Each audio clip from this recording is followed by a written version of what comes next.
All right, welcome to question 9 of the AAMC preview practice test review. I hope everyone is having a great day, and let's just jump into scenario 9.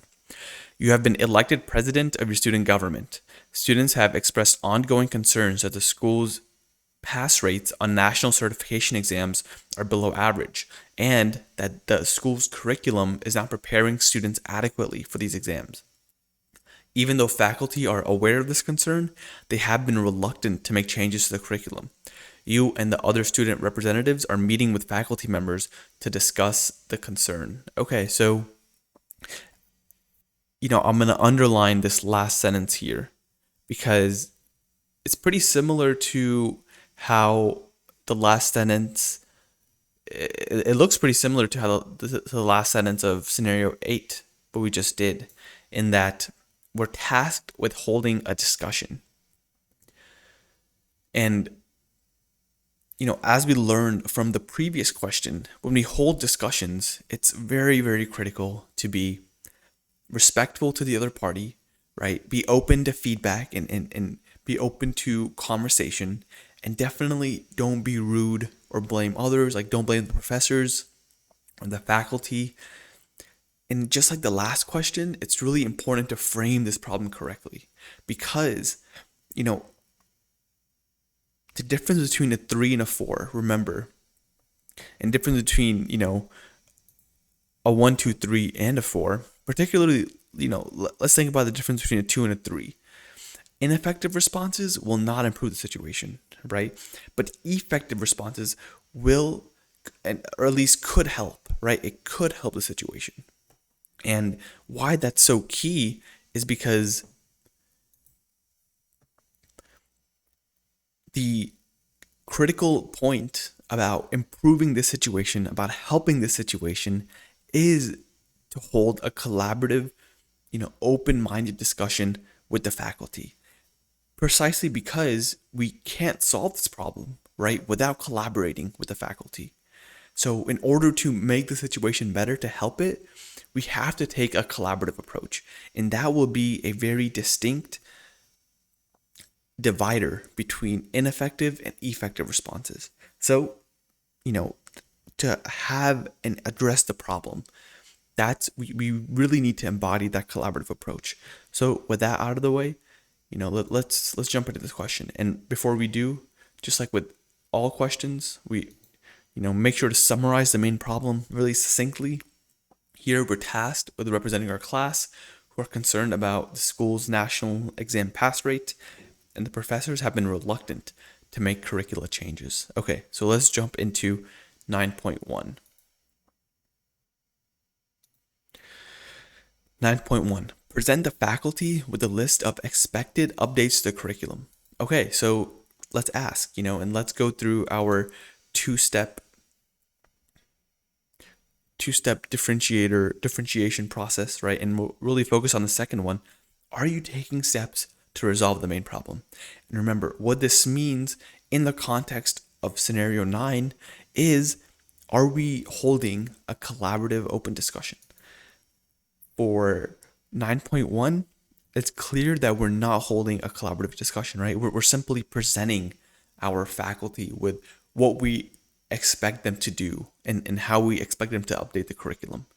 This doesn't really bring them into the conversation, and for that reason, this is not going to be a 3 or a 4 response. All right, so how do we differentiate between a 1 and a 2? Well, let's go back.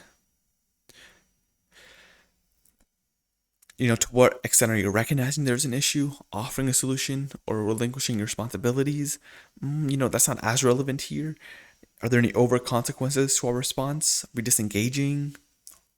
When I get to this question, this one really sticks out. Are we precluding further discussion, right? And alongside that, this second one here, are we being open to conversation? Or sorry, this last one, are we being open to conversation? Now, those two are really critical because we're tasked with holding a discussion, right? So we can ask, in 9.1, are we precluding further discussion, and are we being open to conversation? Critically, and the AAMC's rationale also emphasizes this, is although, we're not being open enough to collaborating to warrant a 3 or a 4 response, what we are doing is we're not precluding discussion enough to result in a 1 response. Therefore, this will be a 2. Although we're not being super collaborative, we're not like being dismissive or rude or demanding. We are, at least the way this is phrased, demanding to an extent to preclude further discussion. That's why this is a 2 response. All right. With that out of the way, let's go to 9.2.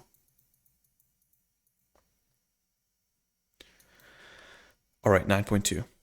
Ask the faculty to share their perspective on how students could better prepare for exams. Okay, let's ask, are we addressing the main problem? And in the context of this question, that means, are we open and holding a collaborative discussion? For this one, definitely, right? We're bringing the faculty into the conversation. We're trying to understand their perspective. So I'd say we're doing a very good job at holding an open discussion. So how do we differentiate between a 3 and a 4? You can definitely read through these, and some are relevant here, but some are definitely not relevant here, right? Because they came from other questions where the prompts were a bit different, and the issue we're dealing with was very different. Importantly, the question that sticks out to my mind is, are we being open in conversation? Now, you can have a 3 or a 4 response, right? Where you're deciding between the two, where you're addressing the problem to some extent, but not really being open to conversation, which would make it a 3. But in this question, because we are demonstrating such a strong degree of collaboration, and we're not only doing that, we're almost taking personal responsibility for what students might be doing wrong and how we can improve. Remember, those are the values that the AAMC strongly holds and strongly emphasizes. And we've seen time and time again how those lead to a very effective response. So because of the degree that we are being collaborative and open to conversation, this is going to be a 4. And it's going to be very likely to improve the situation, right? Remember, the difference between a 3 and a 4 is how likely it is to improve the situation. And because we're being so collaborative, and that's the heart of this question, this is going to be a 4 response. All right. So now let's move on to 9.3.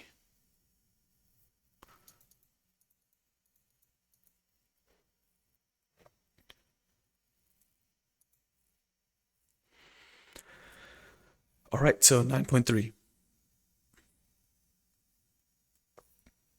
All right, ask the faculty to explain why they have been unwilling to change the curriculum. All right, let's go back to where we started. Are we addressing the main problem? Are we having an open, collaborative discussion?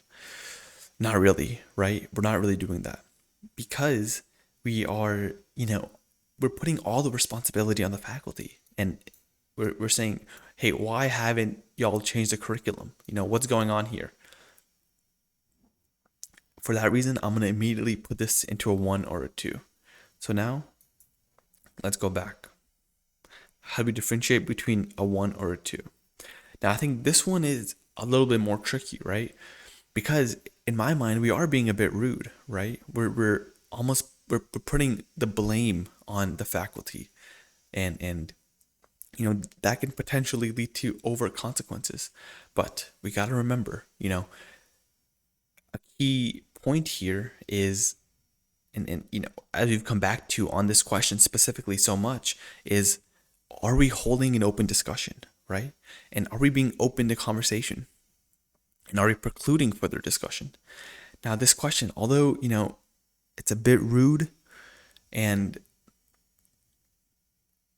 it was definitely gave the vibes of a 1 or a 2 response, just because it's not collaborative enough. As we saw with our previous question, right? That was very collaborative. This isn't collaborative enough. So it puts us into a 1 or a 2. However, asking the faculty to explain why, although it's a bit rude, we're still open to discussion, right? We're still having that space for a discussion and willing to hear the faculty and understand why they haven't unwilling to change the curriculum. So although it's a bit rude, we are still trying to have that discussion. That's going to make this a 2 response. All right.